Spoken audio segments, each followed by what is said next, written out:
জানো আজ রাতে তোমাদের অনেক বড় একটি পরীক্ষা আছে, তাহলে তোমরা কি করবে? হ্যাঁ স্যার, আপনি এটাও জানেন না? সর্বপ্রথম আমি রুমের লাইটটা অফ করে দেব। আরে পাগল, এটার সাথে তো কোনো পরীক্ষার সম্পর্ক নেই। যখন আমার রুমের লাইট অফ হবে আমি বেশি কিছু দেখতেও পারবো না, তার মানে আমি পড়তেও পারবো না আর পড়ার জন্য চেষ্টাও করবো না।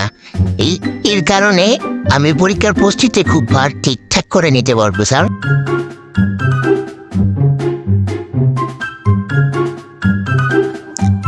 আচ্ছা মদন, বলতো বিজ্ঞানের কোন আইনটি সবচেয়ে তোর ভালো লাগে? নিউটনের দ্বিতীয় সূত্র স্যার। কেন রে মদন?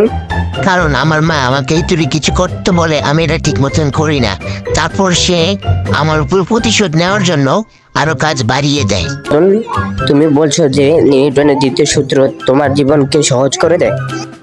হ্যাঁ স্যার, আমার জীবন পুরোপুরি আইনের উপর নির্ভরশীল করে। আইন যেমন বলবে আমি সেমন করব।